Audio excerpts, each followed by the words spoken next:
And did you know that actually World War I and World War II were connected in more things than expected? Well, today we are going to be explaining you the most important events and things that happened during World War II and World War I. The interwar period, also known as the interbellum, was the period between the end of World War I in 1918 and the beginning of World War II in 1939. This was a difficult time in history marked by several key events and developments. The first one is the Treaty of Versailles. It's followed by the League of Nations, the Great Depression, the rise of fascism and Nazism, the Spanish Civil War, the appeasement policy, and the outbreak of World War II. Now, why do you think the most important events occurred just in Europe? Okay, so today I'm going to talk about the leading events that make World War II start. So one of the main events that happened during this war was the invasion of Poland. That was one of the main things that make this war like more difficult or harder for the Europeans to win it. And many people ask why Germany decided to invade Poland, and this question is very simple. And the answer of this is that in Poland they had many Jewish civilization, and as you may know, or if you may not know, Jewish people control mostly the economy in the place where they settle, because Jewish people are famous to have many shops or things like this that make the country grow thanks to the economy. Since they control per se the economy of Poland, Germany take control of it and could like basically invade Poland in one day and win it, so that they could use their economy to win the war, or to use the money that Poland had to make the war last longer. But there was a problem with this that Hitler already knows, that is that Poland had a treatment with England or with the UK, and this means that if Germany needed to invade Poland, they will get in conflict immediately with the UK. However, Hitler didn't mind of this, and he did know that this was going to happen. However, he decided that, like, he was an ambitious man, he could win this war anyways. So he decided to invade Poland, like I said before, use the money to make the war last longer, and take the problems with the UK because he thought he had the power and the abilities to win. One of the main keys that made the Germany war last long, maybe in Germany, a small country in comparison with Europe, was that they were fast. Hitler didn't let the Europeans or any other country they didn't let them prepare.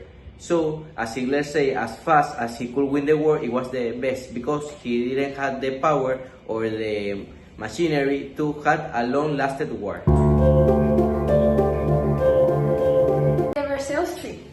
As the Paris Conference opened, Britain and France showed little sign of agreeing of Wilson's vision of peace. They were trying to find a way to be able to stop the war and divide any of the problems caused by the past war evenly between the countries. The differences between French, Britain, and the US caused several arguments among the nations, but finally they were able to cause an agreement and sign the Treaty of Versailles between Germany and all the other Allied powers on June 28, 1919.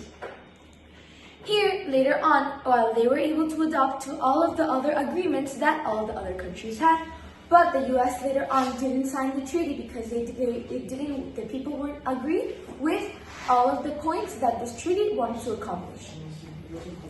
There were several points that the treaty had, and that caused several results. Like, for example, the majority of the points, what it did was that it affected Germany. First, it caused several hardship reparations, where Germany was forced to accept full responsibility to all of the problems caused by World War I. It had to pay all of the debts from the other countries, and all of the problems were blamed on Germany. And Germany believed that this was unfair, since all of the other countries also participated in the war. The second point was the territorial losses. Germany had to give to other countries that were around them all of the several territories that they had gained during the war, now that they were punished because of all of the problems that were caused. A third point is economic impact. Germany was they had economic problems now that they had to pay all of the several debts that were caused by the war. which they didn't agree with because several other countries caused several damages politically, economically, and socially, but Germany was all harmed. And last but not least are the political consequences, where here there were several problems with with the politics in Germany and several other countries now that the other Allied powers had several problems against Germany. Depression, which began in 1929 and lasted until the early 1940s, had a profound impact on many countries around the world. This was known by a severe economic turndown, also massive unemployment and widespread of poverty. Global economic turndown affected countries with market economies worldwide, like they had relationships between each one.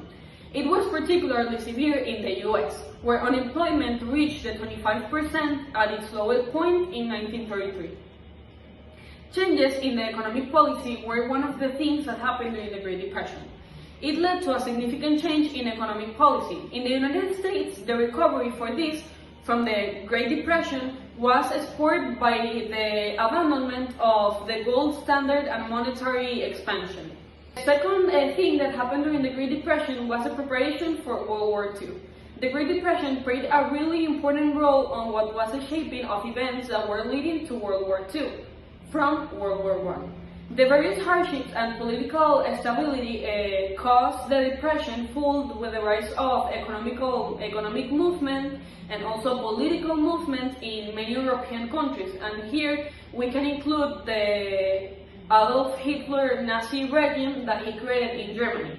And these things were affecting the country because clearly they didn't have power or they didn't have any reason why to be there. So they started creating policies for them to have the problem in smaller situations, like to not create a big deal of what was happening. Dictators.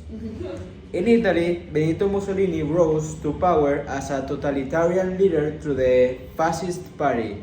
Mussolini effectively used propaganda to promote his image as a strong and defensive leader, portraying himself as the savior of Italy from the economical instability and economic woes. He exploited nationalism by emphasizing Italy's glorious past and promising to restore the country to its former greatness. Similarly, in Germany, Adolf Hitler used propaganda and nationalism to consolidate his power as the leader of the Nazi party. Hitler's propaganda machine, led by Joseph Goebbels, skillfully manipulated mass media to spread Nazi ideology and glorify Hitler as the embodiment of German strength and unity. Nationalism was a central theme on Hitler's rhetoric, as he tapped into feelings of national pride and resentment over the Treaty of Versailles to rally support for his aggressive expansionist and policies.